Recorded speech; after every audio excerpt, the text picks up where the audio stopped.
ይህ አርዮሳዊ ንጉስ ነው። አሁንም ድረስ ካሉት ክርስቲያንን ከሚያሳድዱትና ከሚቃወሙት ወገን ነው። ይህም ንጉስ የጣዖት ቤቶቻቸውን እንዲከፍቱ፣ ሃይማኖታቸው የቀናውን የምዕመናንን አብያተ ክርስቲያናትንም እንዲዘጉ አርዮሳውያንን አዘዛቸው። ወደ ከፋችና ወደ ተበላሸች ሃይማኖታቸው ምዕመናንን በግዳጅ እስኪገቡ ድረስ እንዲሁ አደረጉ። ይህም የንጉሱ ትእዛዝ በሚገዛው ሀገር ሁሉ ደረሰ። እግዚአብሔርም ታምራቱን ሊያደርግና ህዝቡን ከዚህ አገዛዝ ነጻ ለማውጣት ሽቶ በከሃዲው ሉሊያኖስ ዘመን በምስራቅ ካሉ ገዳማት በአንዱ ገዳም በገድል ተጠምዶ የሚኖር አንድ መነኩሴ መረጠ። እርሱም አባ ያዕቆብ ይባላል። ይህም አባ ያዕቆብ በምዕመናን ላይ የደረሰውን ነገር በሰማ ጊዜ በመንፈስ ቅዱስ ፍቅር እሳትነት ልቡ ነደደ። ያን ጊዜም ተነስቶ ወደ ቁስጥንጥንያ ሄደ። ንጉሱንም በምዕራብ በኩል የተነሱበትን ጠላቶቹን ሄዶ ለመውጋት ሲወጣ መንገድ ላይ ያገኘዋል። ይህ አባት ያዕቆብ በፊቱ ቆሞ ክርስቲያናዊ በሆነ ንግግር ንጉሥ ሆይ በጠላቶች ላይ እግዚአብሔር ይረዳ ዘንድ ምዕመናንን እንዲጸልዩልህ አብያተ ክርስቲያናቸውን ክፈትላቸው ብዬ ለምንሃለሁ። ይህን ካላደረግን እግዚአብሔር ይጥልሃል፣ ከጠላቶችም ሸሽተ በእሳት አቃጥለው ትሞታለህ አለው። ንጉሱም በመነኩሴው አንደበት የተናገረውን እግዚአብሔርን ሳይሰማ መነኩሴውን ለሚጠብቀው ወታደር በሰላምና በደህንነት እስከሚመለስ ጠብቀው ብሎ ሰጠው። ቅዱስ ያዕቆብም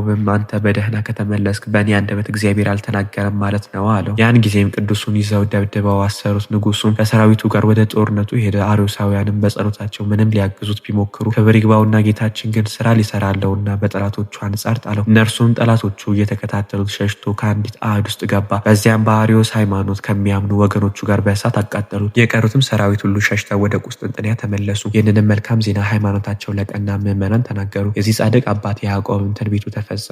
ከእስር ቤትም በክብር አስወጡት። ምዕመናንም ከሃዲያንም በላዩ መንፈስ ቅዱስ እንዳደረበት ተረዱ። ከአርዮሳውያንም ብዙዎች የአባቶቻችን ሐዋርያት ወደ ሆነች እነ ሃይማኖት ተመለሱ። በዚህ አባት እግር በታችም ሰግደው ጌታችን ኢየሱስ ክርስቶስ ከአብና ከመንፈስ ቅዱስ ጋር በመለኮቱ ትክክል እንደሆነ መስክረው የክርስትና ጥምቀትን አጠመቃቸው። ከዚህም በኋላ ይህ አባት ተጋድሎውን ሊቀጥል ወደ ገዳሙ ተመለሰ። አርፎ የሕይወትና የሰማዕትነት አክሊልን እስከተቀበለ ድረስም በገድል ተጠምዶ እግዚአብሔርን የሚያገለግልና ለቃሉ የሚታዘዝ ሆነ። ለእግዚአብሔር ምስጋና ይሁን። እኛንም በዚህ ጻድቅ ጸሎት ይማረን፣ በረከቱም ከኛ ጋር ትኑር ለዘላለሙ አሚን።